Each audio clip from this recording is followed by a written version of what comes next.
This British reality TV Folks, show is pure evil. what do you get when a soon-to-be married couple is given all the money they need for their dream wedding? But the groom has to plan the entire thing by himself, while the bride is kept in the dark about everything until their actual wedding day. Bill Burr or LeBron on stream, pick one. Oof. That is the first fucking time I've actually not picked Bill Burr. That's crazy. Fuck, I don't know. I think I like Bill Burr as a stream guest more. It depends. Do we get to play basketball and develop a long-standing relationship? Bill Burr on the stream one time versus a lifetime of friendship with LeBron because he sees my vibes and he's like, I respect you so much. You're pretty good at basketball. Like, I want to take you under my wing and I want to actually teach you how to ball like myself. Then, LeBron every day. It sucks that his son, Bronny, probably has only heard about me in very negative connotations, if at all, due to Aiden Ross and that relationship that they have. It's crazy how many white supremacists are in here, dude. It's fucked up. Spoiler alert, you get some of the worst weddings that have ever taken place. And this was the premise of the British reality TV show, Don't Tell the Bride. And we're gonna watch a full episode today, but I thought it'd be fun to do a quick run through of some of the worst weddings that have taken place on this show. One episode featured a Beauty and the Beast themed wedding, which is already a pretty gnarly decision because I think you know how I feel about Disney weddings. But the groom absolutely went for it. He dressed like Beast, like with animal prosthetics and stuff. And it's like, dude, Beast turns into like a regular hot guy at the end of the movie. Just dress up like that. What does that say about the groom, right? Well, it's the most important day of my life, so I might as well dress like a furry. There was another episode that featured a groom who really likes to play darts, so naturally he planned a darts-themed wedding. The bridesmaids wore dresses with dartboards on them. It's probably not safe to do at a darts-themed wedding. Inside the reception, they had a bunch of dartboards, and they even got a professional darts player to officiate the wedding. And of course, that's what a professional darts player. Dude, that's just literally a guy who just wanted to get better at darts using this TV show as a vehicle while simultaneously fucking up his like once in a lifetime wedding to just learn about darts in a way that he wouldn't otherwise be able to.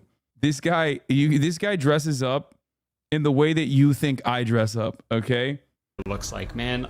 Why would you want a guy that looks like that officiating your wedding? Now, before the husband and wife say bullseye do, if there's anybody in the audience who objects to this marriage, speak now or forever hold your peace. You object? No, it's your bling, sir. It's so bright. Where the hell do you even get all of it? Target. Okay. So I think you guys get the gist of the show. Guys are super dumb and pretty much clueless when we're left to our own devices, and it's hilarious to watch. But my favorite part about this show is seeing like the husband's logic and how they arrive at the choices they make. And I found a great episode that demonstrates that pretty well. So without further ado, let's watch an episode of Don't Tell the Bride. With just 3 weeks and £14,000 to throw the wedding of a lifetime. So yeah, that piece of information like almost excuses any of the insane decisions that the grooms make. Because, I don't know if you guys know this, but my wife and I actually had 2 weddings. And let me tell you, each of those weddings took way longer than 3 weeks to plan. And they cost much more than $14,000. Or sorry, they use pounds. He's a baller. Fucking baller, dude. Flex on him. Pounds in the UK. 14,000 pounds is $24,000. So yeah, it's not like a super low budget, I guess. It's not that bad, but still, like things add up when you plan a wedding, trust me. You'll see going forward that even with the budget and time constraints, there is no excuse for the wedding that is put on by this groom. This episode follows 33-year-old Adam and 23-year-old Bianca. And the episode starts with a little blurb about how they met. When they met 18 months ago on a dating app. When I first saw Adam, I was attracted instantly because he had like the rugby photo, the action shot. She looked like she squatted, so she had a nice bum. Nice bum. Sorry, British people are insane, bro. They need to fucking not. I don't know. They just need to not. Don't do it. Don't be British, not even for a moment. What's happening here? She looked like she had a fucking bum. Yeah. Fuck it, hell. They're perfect for one another, by the way, just saying. I never cry, but Sometimes you hear something so nice and you just can't help it. Nice sperm. And this next part of their origin story is pretty wild because apparently Bianca was not planning on getting into a serious relationship whatsoever because she had a big trip planned in a few months. I knew I was going away. My tickets were booked. But when Bianca left for the trip, Adam really missed her, so he decided to join Bianca on her 9-month-long vacation. We went from just being, casually dating to literally spending 9 months in each other's pockets. Take notes, boys. That's a good dude right there. That's what you gotta do, man. If a girl says she's not looking for anything serious because she's going on a really long... Here from Live SF, can you please explain how the Allies' atomics used in Japan was colonial or imperial act when Japan was literally an empire and declared war on the Allies? Yes, I can. It's called watch the rest of the clip, you fucking idiot, instead of being clipped out of context like a dumb fuck, which I very clearly pointed out literally immediately after where that clip conveniently stops. Instead of coming in here and being like,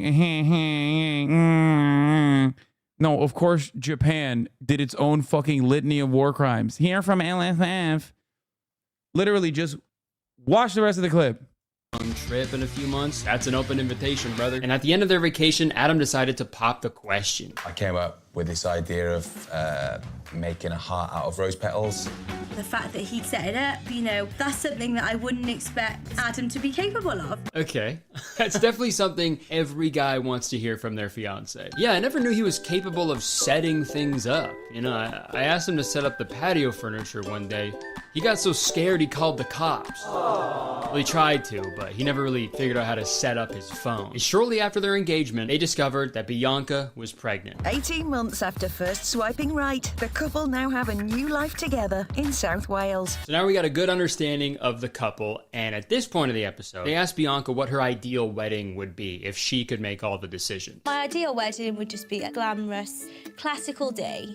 I don't want a theme or anything related to what we've done before. I want this to be a new chapter, a new experience. No jokey, gimmicky things, just very elegant. Okay, so classy, elegant, simple wedding, no theme, no jokey gimmicks or anything. So does it make it colonial? No, man. American imperialism and American colonial action was in reference to literally everything else that we talk about when we talk about a country that has been historically wronged by the Western world. Okay? America's usage of nuclear weapons in and of itself, well, I guess one could make the argument it did turn Japan into not a colony directly, but instead a vassal state. But that's not what I'm talking about there. It's obviously responding to a broader context, which you refuse to acknowledge. I don't know how else to describe it to you. No, America's usage of the atom bomb twice in Japan is not an imperial action or a colonial action. That was more so in the broader context of the conversation that we were having about racism against a dominant group.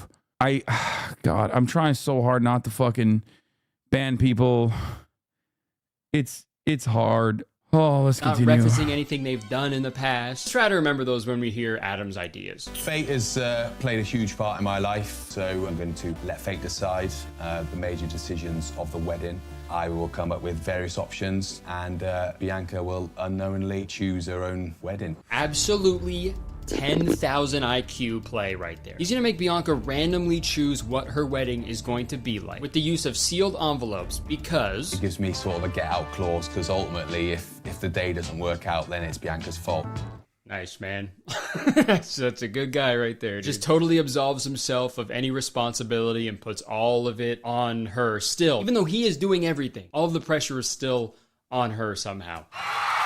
Good guy. So while Adam plans the wedding with his brother for the next 3 weeks, Bianca is sent away on a little family vacation that Adam isn't allowed to invite himself to this time. And as Bianca sadly drives away, Adam immediately starts to work out the details of the wedding.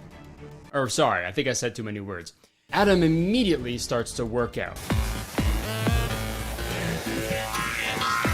Imagine he just doesn't get anything ready for the next 3 weeks because he's just been working out the entire time. Bianca shows up at like an empty church 3 weeks later and he's at the fucking altar like, oh, How do I look? Spent 14,000 pounds on steroids. I hope that's chill. Okay, this is when we find out Adam's 2 ideas for the possible themes of their upcoming wedding. So already it's not looking good because Bianca clearly said she does not want any themes. I don't want a theme. And both of Adam's ideas are themed weddings. Me and Bianca fell in love through travel, maybe getting married on a plane.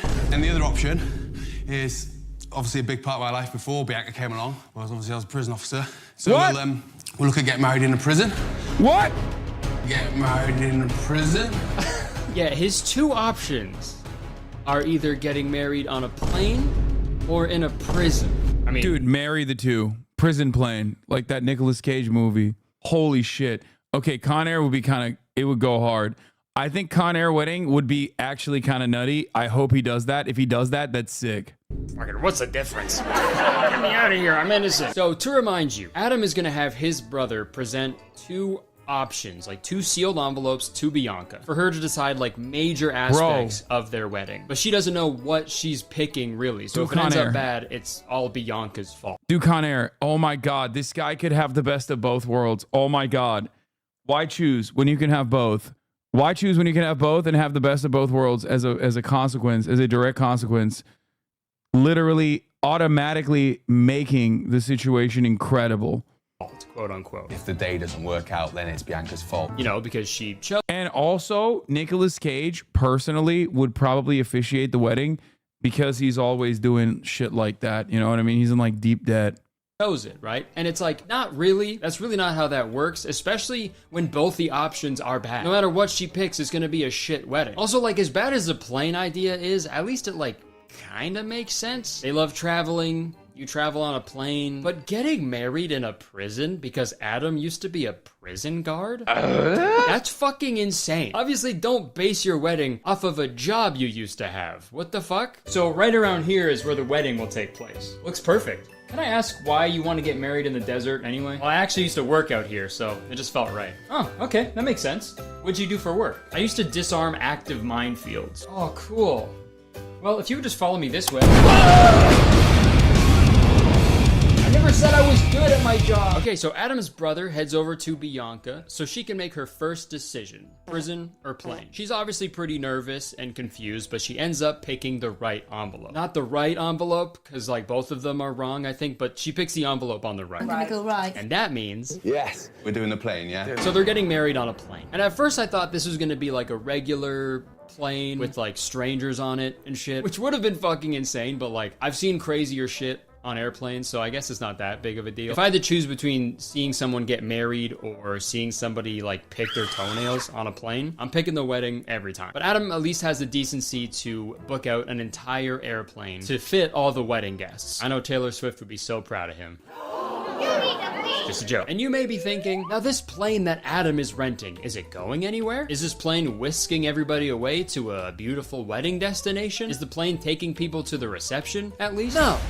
None of those. The plane actually isn't fucking going anywhere. Adam is spending £5,000 to put everybody in a plane that will take off into the air, fly around the airport for a bit so they can get married while they're in the air, and then it's gonna land back in the same airport. That's such a dumb idea. When a girl dreams about walking down the aisle one day, I don't think they're picturing that type of aisle. And also, dude, Bianca was 8 months pregnant at the time of filming this. I don't know what it's like to be pregnant, but I can assume it's pretty uncomfortable. And I think being on a plane, the most uncomfortable place like in the world, it's probably a bad combo for a pregnant person. And dude, the next part of this episode is like so hard to watch. Bianca and her mom take a tour of Bianca's like dream wedding venue. And before we go any further, yes, I know, I'll talk about it. I'm thinking the same thing. Holy shit, that hair is gnarly. Impressive, really. I wanna know how many moms took a screenshot of this episode, printed it out, and immediately sprinted to their hairdresser.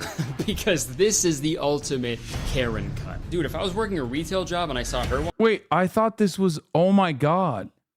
I thought it was Photoshop. I thought he was making a joke about like the hair that he Photoshopped onto this woman's head. Oh my God, that's actually on her head. It literally is it's so fake looking. In video games, in like shitty video games, when in the character creation screen, you have this option to get this haircut with this exact color. Only when you tweak around with it too much.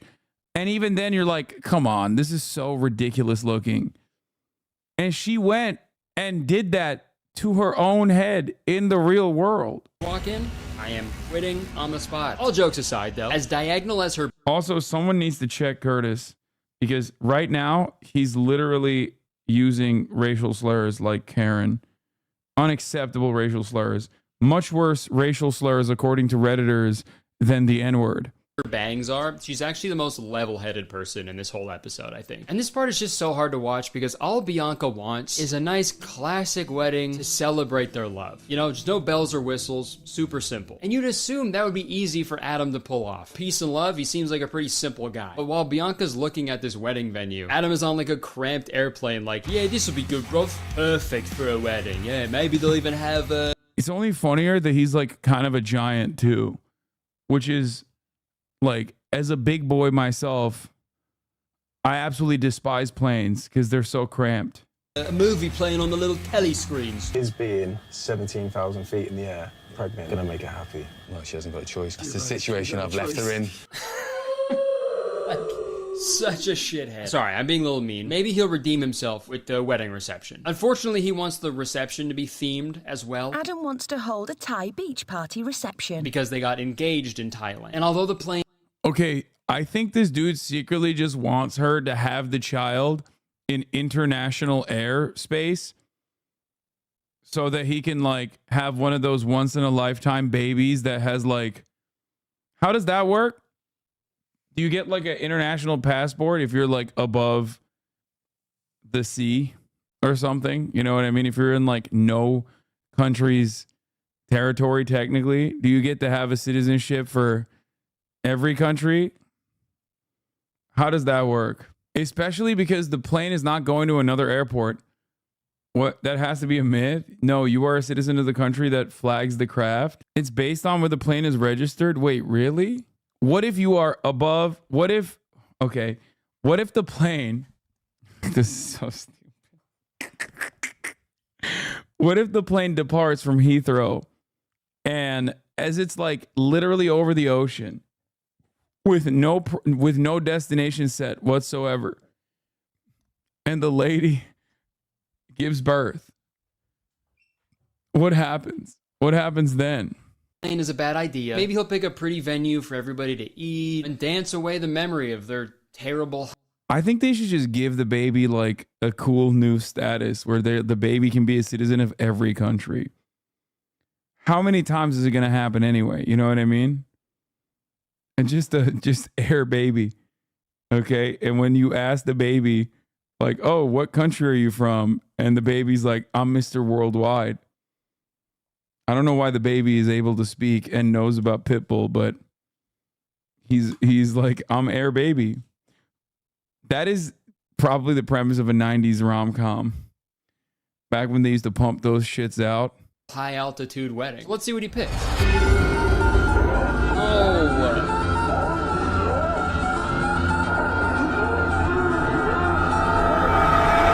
Who the fuck looks at this venue and thinks wedding reception? An actual ghost could look at this venue and be like, no thank you. This is way too scary. Like, this is where the final... Per the U.S. State Department, a child born in international waters should list place of birth as at sea. If a child is born in flight in a region which no country claims, he or she would officially be classified as born in the air. The U.S. unusually grants citizenship to any child born on a plane over the U.S. territory or within its airspace.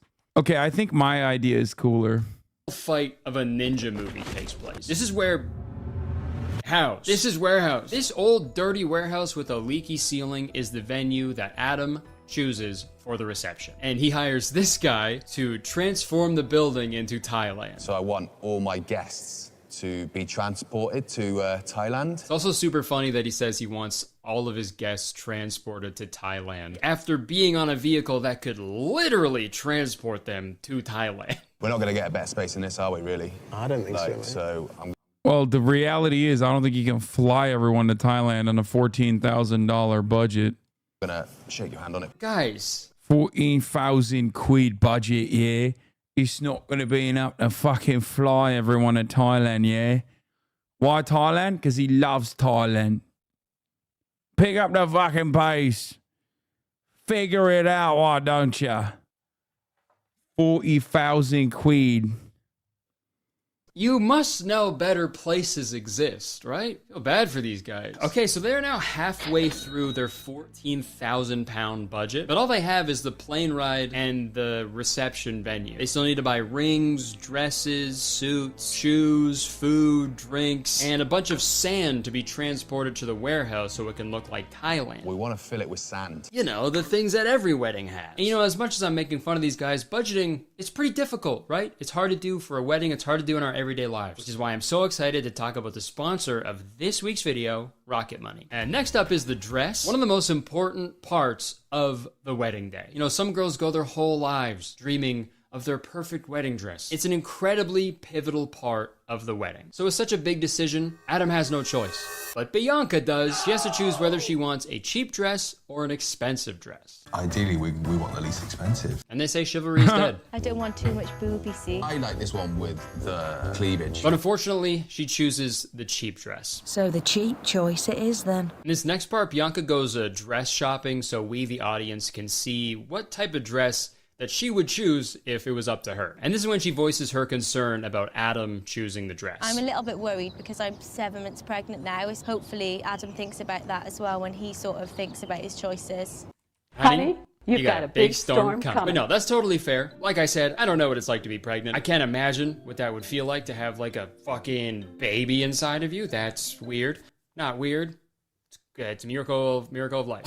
Being pregnant, that's probably the craziest, hardest thing a person can do. I'd like to think most husbands-to-be would consider that, obviously, if they had a pregnant wife. But we did just see Adam choose the birthplace of hepatitis for a wedding reception, so obviously he doesn't take that into consideration at all. Bianca chooses a beautiful designer dress, while Adam orders a 160-pound dress off the internet. The current 160 quid dress, yeah, it's nice. It's fucking nice.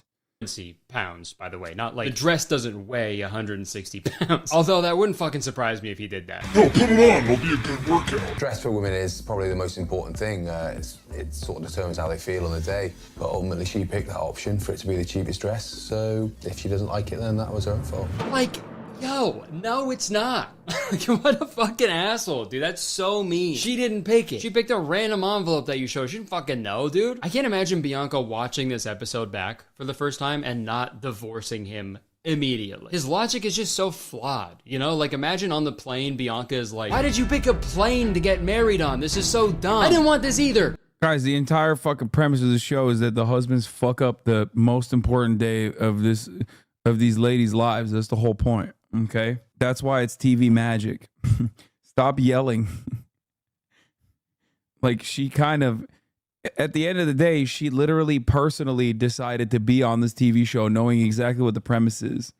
You picked it, okay? We could have been getting married in a prison right now. It's like, dude, no matter what she picks, it's gonna suck because you suck. Sorry, I digress. Now it's time for Adam to show the bridesmaids the dresses that they'll be wearing at the wedding. And for some reason, he picks 10-pound neon pink and yellow dresses. Oh, I don't know the reasoning behind. Bro, 10 quid? 10 fucking quid for the dresses? They look like fucking highlighters, mate. What are you doing then? Fucking hell. And that decision, I feel like maybe he watched an episode of Power Rangers and he was like, oh, okay, so pink and yellow are girl colors. Got it. And I feel like for this whole episode, Adam's been kind of operating on like another planet. Every decision he's made has been objectively awful, but everyone around him is like, oh, yeah, all right, mate, that sounds pretty fucking chipper then, bruv. But this next part of the episode is when Adam finally gets a dose of reality from the sand delivery guy of all people. Yeah, I never had a sand delivery guy at my wedding, but his presence was missed for sure. So the Sandman quotes them 2,500 pounds for the amount of sand that they'll need to completely cover the warehouse floor, which, by the way, is roughly 16 times more expensive than Bianca's wedding dress. But really, what's more important, ladies? A nice dress or 150 tons of sand? You can't make a wicked baller castle out of a nice dress, I'll tell you that. Ladies, say no to the dress, yes to the sand. Power over spice is power over all. But literally the only reason why sand would be even remotely fine, I guess, in a wedding is if you're doing it at like a beach or something. In every other context, sand is so bad. It gets in every fucking orifice. It just doesn't make sense.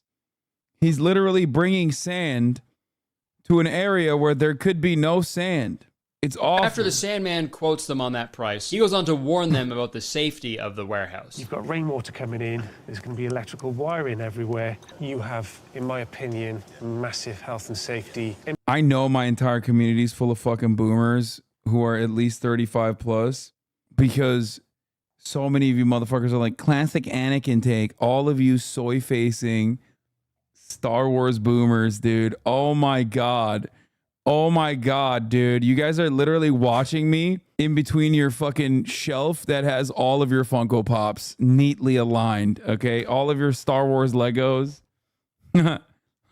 Implications that you really need to take seriously. So Adam moves on from that dingy warehouse because of the safety hazards. And this was the perfect thing to happen to them, because now this is a fresh start. They can pick a completely different venue that will suit their needs much better. And they do find a new venue. Goodbye, old dirty, stinky warehouse. Hello, new dirty, stinky warehouse. Yeah, man. He just finds a different dirty warehouse. Oh, that old warehouse was absolutely fucking filthy, mate.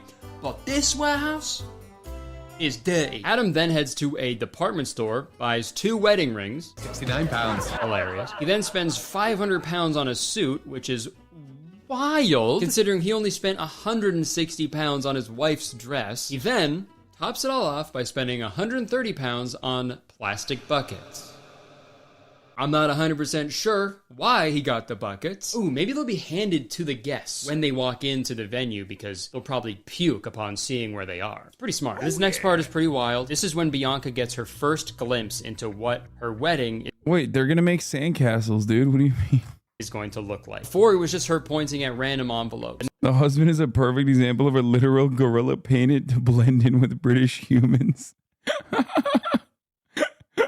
Oh, now Jesus she has Christ. to face reality when her wedding dress is delivered to her house. Are you joking me? I am literally gonna cry. Alright, so things aren't looking too good right now. Who knows, right? Maybe when she finally sees the dress, she'll fall in love with it. I love that everything is more expensive than the dress.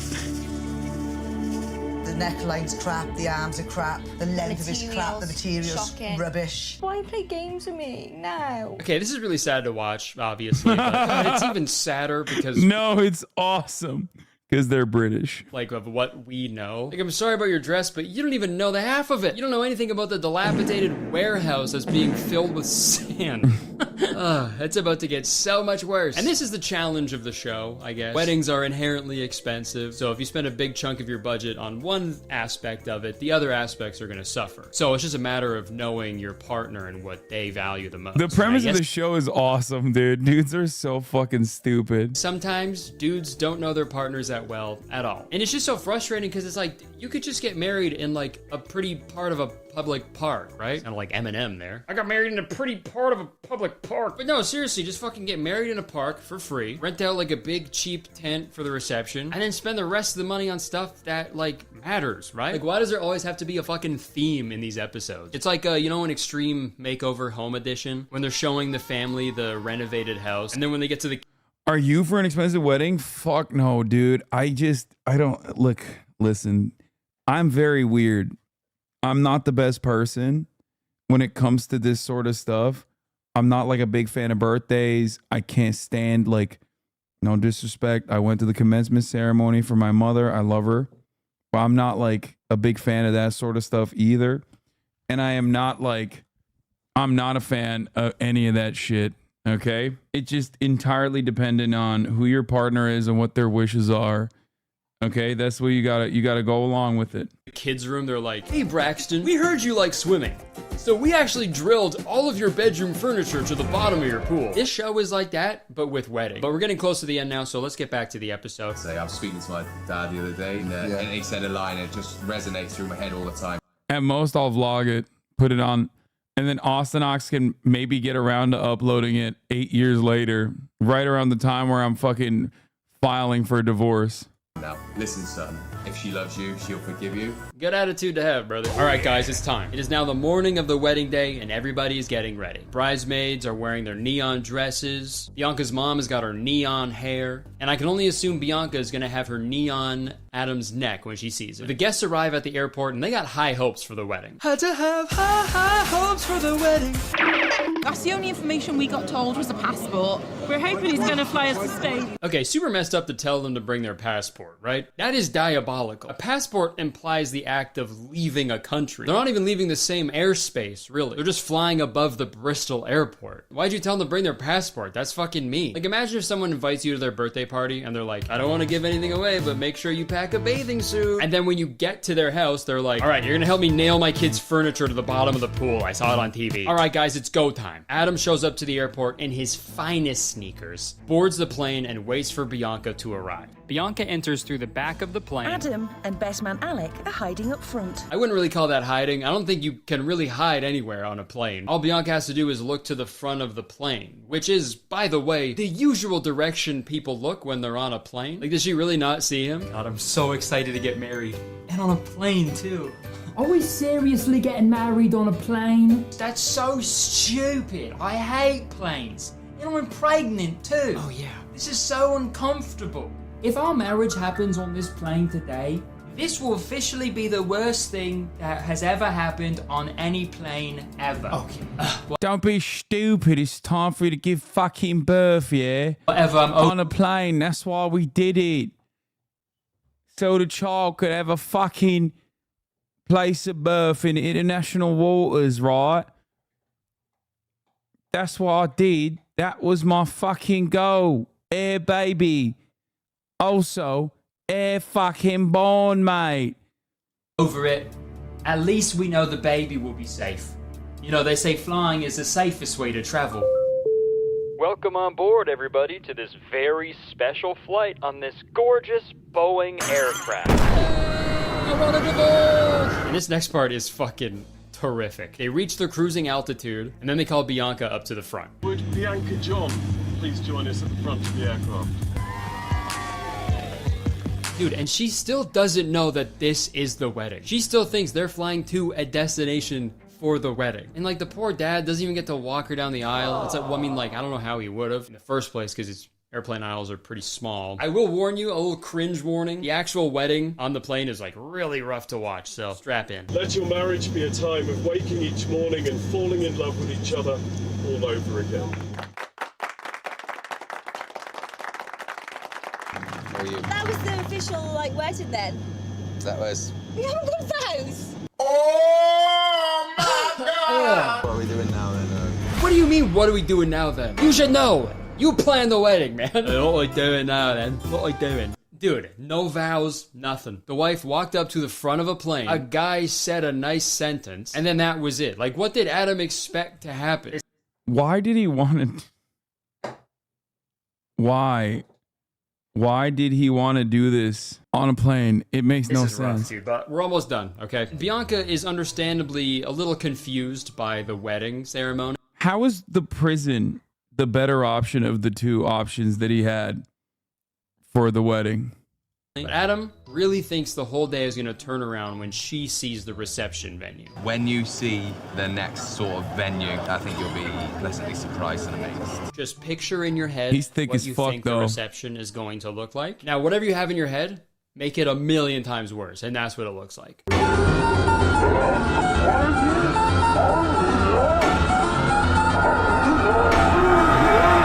Oh my God, dude. What the fuck? Do I have an option to unsubscribe? Yes. But you will see the ads at the top of the fucking hour then, mate. That looks like shit, my man. That looks like poop. Looks like the unknown is about to pop out. I don't know what you're talking about, mate. It looks like fucking Thailand.